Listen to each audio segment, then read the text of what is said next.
வணக்கம் நண்பா, welcome to கல்லாப்படி Tamil. இன்னைக்கு நம்ம பார்க்க போதுன்னா இன்னைக்கு ரிலீஸ் திரைப்படம் ஜின் படத்தின் திரைவசனம். இந்த படம் எப்படி இருக்கு, இந்த படத்தை பத்தி மக்கள் என்ன சொல்றாங்க, வீடியோ மறக்காம முழுசா ஸ்கிப் பண்ணாம பாருங்க.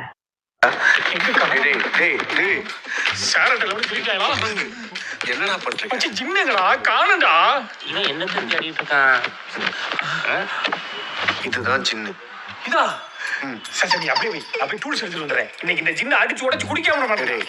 இந்த படத்தோட கதாநாயகன் மலேசியால இருக்காரு. கதாநாயகன் மலேசியால ஒரு ப்ரோக்ராம் பண்றவர், மியூசிக் கிளப் ப்ரோக்ராம் பண்றவர். அவரோட கான்ட்ராக்ட் முடிஞ்சிருது. அவர் கான்ட்ராக்ட் முடிஞ்சதுக்கு அப்புறம் அவர் சென்னைக்கு வரணும்னு சொல்லி சென்னைக்கு போறாரு. சென்னைக்கு வரும்போது அவர் ரிலேஷன் இருக்கிற பசங்க என்ன பண்றாங்கன்னா, எனக்கு பொம்மை வாங்கினுவா அப்படின்னு சொல்றாங்க. அவர் பொம்மை வாங்கினதுக்காக அந்த இடத்துக்கு போறாரு. ஆனா அந்த பையன் கேட்ட பொம்மை இங்க கிடைக்கல. அதுக்கு பதில் பாத்தீங்கன்னா அவருக்கு ஒரு பெட்டி பிடிச்சிருந்தது. அந்த பெட்டி விற்கிறதுக்கு இல்லை அப்படின்னு சொல்லும் போது, எனக்கு இந்த பெட்டி வேணுங்க, இந்த பெட்டியோட கதையை பத்தி செஞ்சுக்கோ அப்படின்னு சொல்றாங்க. ஸோ இந்த பெட்டி பத்தி என்ன இருக்கு, ரெண்டாவது பெட்டி யார் கூட வரத்துக்கு சம்மதிக்காது. ஆனா அந்த பெட்டியே டக்குன்னு நான் வரத்துக்கு போறேன்னு சொல்லி அவருக்கு தலையாட்டம். அதனால பெட்டியை திரும்பி வாங்கி தர்றாரு. அந்த பெட்டியோட பேர் தான் ஜின். அந்த பெட்டியோட கதை என்னன்னா, 700 வருஷத்துக்கு முன்னாடி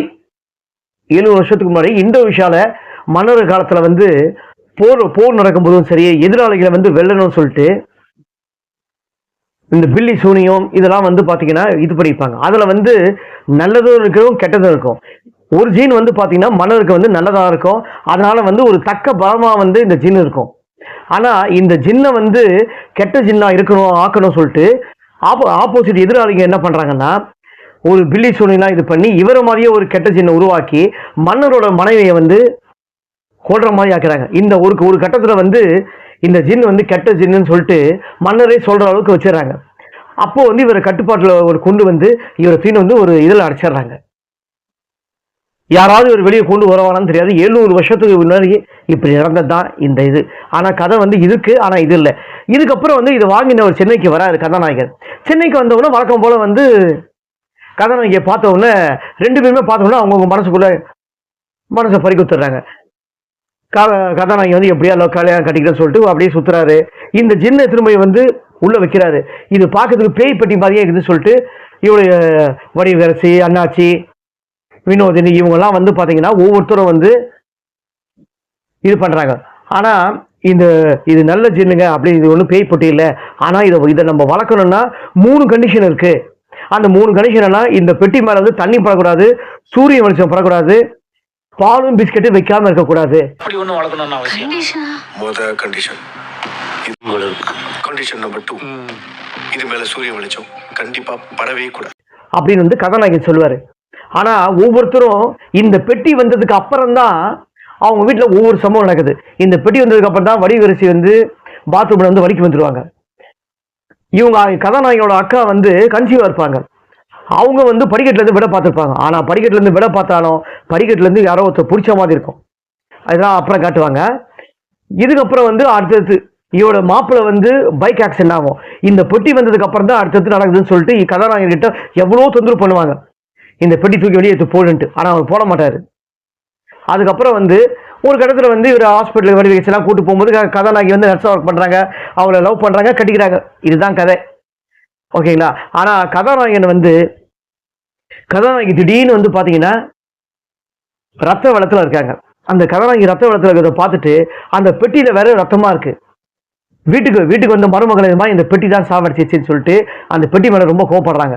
கதாநாயகன் என்ன பண்றாரு, அந்த பொட்டி தூக்கி வச்சு போய் ரோட்ல போட்டு டப்புன்னு உடைச்சிடுறாரு. அந்த உடைச்சதுக்கு அப்புறம் அந்த சீன் வெளியே வந்துருது. கிட்டத்தட்ட இந்த ஹல்க் படத்துல ஒரு பெருசா அந்த பொம்மை மாதிரி ஒரு பெருசா காட்டுவாங்க பாருங்க, அந்த மாதிரி தான் இந்த திரைப்படத்துல பெருசா காட்டும். ஆனா இது பாத்தீங்கன்னா உண்மையிலேயே கதாநாயகி அந்த ஜின் கொல்லலை. கதாநாயகியை கொலை பண்ண இது வேற ஆளு. அதே மாதிரி இவங்க வீட்டில் நடக்கிற சம்பவத்துக்கு எதுவுமே ஜின்னுக்கு சம்மந்தம் இல்லை.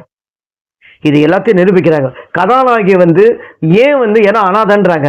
கதாநாயகி யார் குழப்பணத்துக்கு முயற்சி பண்றான், அப்படி யார் விரோதி இருக்காங்க? இதுதான் இந்த படத்தோட மொத்த கதையும் மீதி கதையும். இந்த படம் வந்து கிட்டத்தட்ட ஒரு 2 hours கிட்ட தான் ஓடுது. லேக்லாம் அந்த அளவுக்கு சொல்ல முடியாது. ஃபர்ஸ்ட் ஹாஃப் வேகமாக ஓடுது, செகண்ட் ஹாஃப் மட்டும் கொஞ்சம் வந்து சில இடத்துல லேக் இருக்கு. அதே மாதிரி இந்த திரைப்படம் வந்து முழுக்க முழுக்க வந்து குழந்தைங்க பார்க்குற மாதிரி தான், ஃபேமிலியில் பார்க்குற மாதிரி தான் இந்த திரைப்படத்தை வந்து காமெடியாக திரும்ப இருக்காங்க. நல்லா இருக்கு. ஆனால் இந்த திரைப்படத்தில் வந்து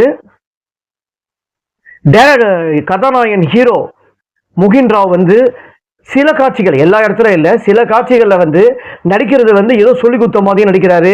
அவர் நடிக்கிறது வந்து வெளிப்படையாக தெரியுது. அது டைரக்டர் கவனிக்கலையா என்னன்னு தெரியல. அதே மாதிரி குறையும் சொல்லிடணும், நிறைவும் சொல்லிடணும்.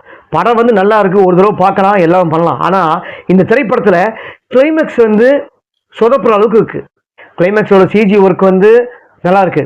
அந்த கெட்ட சின்னம் நல்ல சின்னம் 2 பேரும் வந்து மோதுறது வந்து நல்லாவே இருக்கு. அந்த இடத்துல நல்லா கொண்டு போயிருக்காங்க. ஆனால் கிளைமேக்ஸ் நீங்க யார் பார்த்தாலும் மொட்டையா முடிச்ச மாதிரியே இருக்கு. எதுவும் வந்து ஹீரோயின் சொன்ன மாதிரி தெரியாது. அவங்க யார் இதெல்லாம் தெரியாத அளவுக்கு இந்த படத்தை வந்து கொஞ்சம் சொதப்பி முடிச்சிருப்பாங்க. வணக்கம்ஸ் போட்டு முடிச்சிருப்பாங்க. சின்ன கடைசியில் குடும்பத்தோட வச்சு பொம்மையோட வச்சு படம் வணக்கம்னு முடிப்பாங்க. ஆனால் அந்த கதாநாயகன் யாரு, இதோட அர்த்தம்லாம் வந்து ஃப்ளாஷ்பேக்கில் இருக்கு. அந்த 700 வருஷத்துக்கு முன்னாடி நடக்கும்போது அந்த பூர்வ ஜென்மத்தில் இவங்களுக்கு தொடர்பு இருக்கு. அதை வந்து நீங்க படத்தை வந்து பார்த்து தெரிஞ்சுக்கங்க. ஓகேங்களா? இந்த படத்தில் நடிச்ச நடிகர்கள் எல்லாமே அவங்களுக்கு கொடுத்த கதாபாத்திரத்தை ரொம்ப அழகா வந்து நேர்த்தியா தான் பண்ணிக்காங்க. அவங்க மேல எதுவும் குறை இல்லை. திரைக்கதையில குறை, நடித்த கதாநாயகன் சில இடத்துல குறை, எல்லா இடத்துலையும் வந்து கதாநாயகன் வந்து சொல்லலை. சில சீன்ல வந்து அவர் சொல்லி கொடுத்த மாதிரி நடிச்சிருக்காரு. அவர் சொல்லி கொடுத்தாரு நடிச்சாருன்ட்டு தெரியுது. அதே மாதிரி ஃபைட்டிங் சீனு சில இடத்துல வந்து ஃபைட் சீன் வந்து நல்லா போடல. அவர் ஃபைட்டிங் போட தெரியாத மாதிரி தான் காலெல்லாம் தூக்கி போடுறாரு. இதெல்லாம் நீங்கள் வந்து விஷயம் தெரிஞ்சவங்க படத்தை ஒத்து கவனிச்சிங்கன்னா உங்களுக்கு தெரியும். ஆனாலும் இந்த திரைப்படத்தை வந்து ஒரு தடவை வந்து நம்பி ஃபேமிலியோட குடும்பத்தோட பார்க்கலாம். இந்த திரைப்படத்தில் வந்து முகின் ராவ், பவ்யா, அண்ணாச்சி, நிலகல் ரவி, ராதா ரவி, பாலா சரவணன், வடிவகரசி மற்றும் இந்த திரைப்படத்தில் எத்தனோ நடிகர்கள் வந்து இந்த திரைப்படத்தில் நடிச்சிருக்காங்க. அதே மாதிரி இந்த படத்தோட பேக்ரவுண்ட் மியூசிக் வந்து ரொம்பவே நல்லா அழகா பண்ணியிருக்காரு விவேக் பெர்வின். இந்த படத்துக்கு இசை வந்து நல்லா பண்ணியிருக்காரு. அதில் எந்த மாற்றம் இல்லை, அவர்கிட்ட எந்த விதமான குறைலாம் இல்லை. அதே மாதிரி இந்த படத்தோட தயாரிப்பு TR பாலா. இந்த படத்தோட writer and director TR Bala. ரொம்ப பிரமாதமாலாம் பண்ணியிருக்காருன்னு சொல்ல மாட்டேன், நல்லா பண்ணியிருக்காரு. இந்த படத்துக்கு டைரக்டர் வந்து இது 2வது படம் இருக்கு. ஓ பெண்ணேன்னு ஒரு திரைப்படத்தை வந்து டைரக்ஷன் பண்ணியிருக்காரு ஏற்கனவே. இது வந்து அவர் 2வது படம் பண்ணியிருக்காரு. ஆனால் 2வது படத்தில் நீங்கள் போய் கிளைமேக்ஸை பாருங்க, சொதப்பல மாதிரி இருக்கு. திரைக்கதையில் சில இடத்துல நிறைய இடத்துல வந்து கோட்டை விட்டுருக்காரு டைரக்டர். இருந்தாலும் இன்னைக்கு ரிலீஸ் ஆன திரைப்படம் ஜின் படம் வந்து எல்லாரும் பார்க்க வேண்டிய ஒரு நல்ல பொழுதுபோக்கான திரைப்படம். ஃப்ரெண்ட்ஸ், இன்னைக்கு ரிலீஸ் ஆன படம் ஜின் படத்தின் திரையரங்கம். நான் கொடுத்த காரணம் உங்களுக்கு பிடிச்சிருந்தா மறக்காம கமெண்ட் பாக்ஸ்ல உங்க கருத்தை பதிவு பண்ணுங்க. கல்லா பட்டி தமிழ் யூடியூப் சேனல் மறக்காம சப்ஸ்கிரைப் பண்ணுங்க, லைக் பண்ணுங்க, ஷேர் பண்ணுங்க.